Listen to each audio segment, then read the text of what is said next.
What's up, Wingnuts? We are here on the line at Fox Valley Off-Road for another Grand Prix. If you're not sure what a Grand Prix is, I made a video breaking that down. I will link it in the description. The date for this race was July 27th of 2019. As always in the D17 GPs, we've got a dead engine start first. Green flag, you gotta be ready for that. We get a good jump, charging into the first corner in second. Then I make a bad line choice, trying to get around the guy for first, and end up giving up second place. We're running the 12 to 29 open C class, and that little shit that just passed me is ripping, and that's one of the things that we're going to talk about today. The other thing being, and the title probably gives this one away, but we're also going to talk about the brand new, to me, 2014 KTM 300XC that I'm riding. If you've watched my previous videos, with this being my 5th race, I'm still a little bit sketchy about being out front.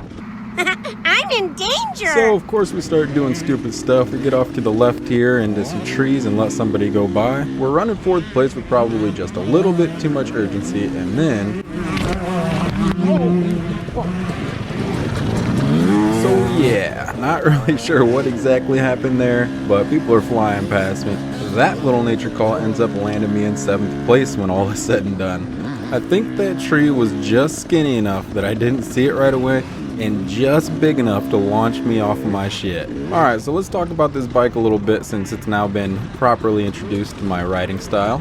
So, like I said, it is a 2014 KTM 300XC. I essentially took it from the garage of the guy who I bought it from and put it right on the starting line. So as we get out on the track here, you might notice that it's not super crisp. But I can't really fault the bike for that.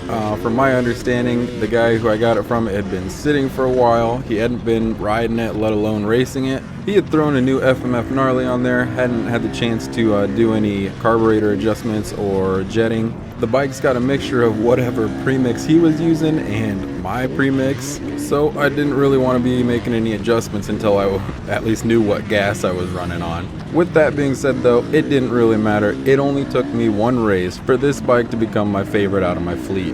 There is something that's undeniably great about these 300s. I personally have never heard somebody that's been on one of these say, yeah, I don't like it, and I think that's for good reason. We're approaching a big 3-car pileup on Motocross Highway here that acts as an eraser for some of my earlier mistakes and puts us back into 4th place. That's before I forget where I'm at and then get passed by this dude on the Boogermobile, putting me in 5th place. But anyways, back to the bike. I think there's a couple things that make these so lovable. First and foremost, I think it has to be that tractor factor, baby. That's actually one of the first things that I noticed. Matter of fact, right, less than a minute into the race when I hit that tree, the next section was an uphill. Now, where I'd normally pick the bike up and jam it into first gear and take off, I pick this thing up and start rolling in whatever gear I was in. I think it was 3rd. And as I get ready to go downshift, I go, oh, this fucking thing is pulling me through a hill climb from a dead stop in 3rd gear. It's crazy. It's like they can't be killed.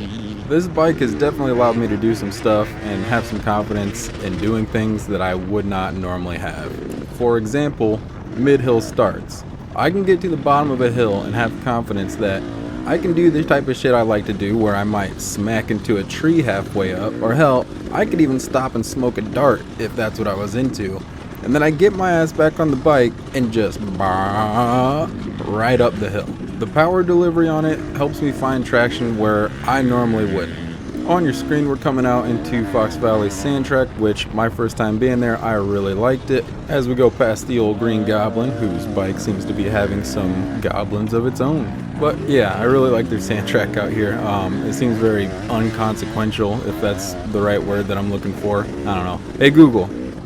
Well, that backfired because I was trying to get some of you guys' phones to go off, and then I replayed it and my phone went off. And the word is inconsequential. Don't ask me to spell that shit though. Point being, you can hang it out there on that track. Now, I'm not super comfortable on this bike yet, even though it's very easy to ride, but you can go pretty fast on that track without a ton of consequence. And then as far as the rest of the property went, at least from what I got to ride, I really enjoyed it. Now, some of the people that are watching this may have been out there 1,000 times. For me, this was my first one, but it did seem like they run a lot of events, which nothing wrong with that. But like every other weekend between the GPs and hair scrambles and whatnot, it seemed like they always had something going on. So maybe you've seen the same thing over and over, or I don't know how much you can switch it up doing that many races. But for those who are on the same boat as me, I would highly recommend it. Now, I mean, obviously you can use your own eyes with what's on your screen, but I think they did a really good job with their trails. And then another thing is I think they really do a good job of running their events. As we approach the end of our first lap, there's some things that I want you to pay attention to. If you didn't notice it already, you must be blind as a bat, but there is a place counter, a lap counter, and a timer in the bottom left corner. Now I try to leave the first lap intact so you can see the layout, but moving forward you're going to want to pay attention to those. For example, just after I went through the finish line there, the lap counter went to 2 and I cut forward about a minute and a half. That puts us on the sand track where we are still running 4th place, but now you may also notice that up in the top left hand corner there is a lap time. So for lap 1 I ran about 5 minutes and 16 seconds, and it's actually kind of surprising to watch my lap times as I go on. Something that I'm going to do a little bit different in this one is I'm going to make it a little more obvious where I make my cuts. All this is necessary to keep the videos to a more manageable length. Not everybody's got time to sit down and watch 40 minutes of me ride slowly through the woods, and I understand that because I don't want to watch 40 minutes of me riding slowly through the woods. So what I'm doing is aiming for around 10-minute video times. I'm going to cut any of the dead action, hopefully leave in all the good battles, and things like making passes or getting past should never be cut out. Let's take a second to check in on the action.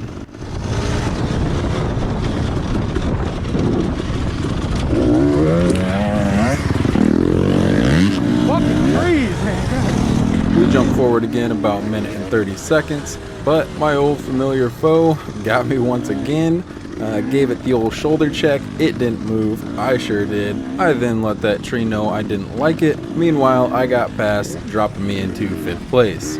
That's where we finish up lap 2, and if you look up in the top left at the splits, I was actually 15 seconds faster that lap. That may have something to do with a little less tree being in the equation. But in the spirit of keeping this video short, we are going to jump ahead about a minute and some change. Now we're at the sand track where I can showcase some of my motocross skills that I've been working so hard to improve on.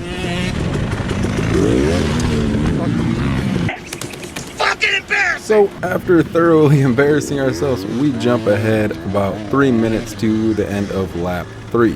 So as we're chasing this guy down for 4th place through the starting area, it looks like we're going to post about a 5 minute and 3 second lap time, at which point we make a pretty big 3 minute and 30 second jump into lap 4. Now if you check up in the left corner, that last lap was about 2 seconds slower. Now as I'm in my final lap chasing this guy down, there was one more topic that I said I wanted to talk about. If you remember at the very beginning of the race, that little kid that went flying past me, I haven't seen him. And I don't think anybody has. I think he won this race, which brings me to my point. If I have to choose one thing that pisses me off looking back at my race footage from last year, is my lack of aggression. I chalk most of that up to being new and not knowing if there was some kind of race etiquette, but in 2020, I don't care if you are a man, a woman, a child, the elderly. I had my ass kicked by all of them this past season. I will punt a 12-year-old and then beat up his dad if he's got a problem. This is a competition, and I need to start treating it that way.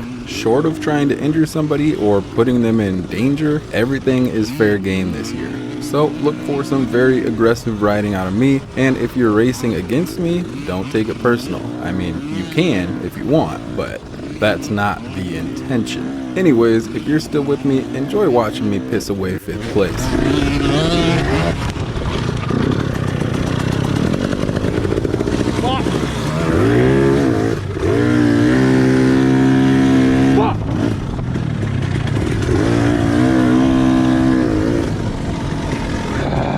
Damn.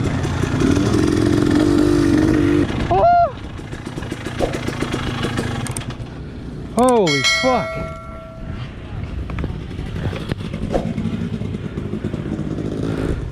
I lost an airbox cover. I see that. What the fuck? Yeah, I made some pretty good contact with the tree. Yeah. Like some pretty good contact. Oh.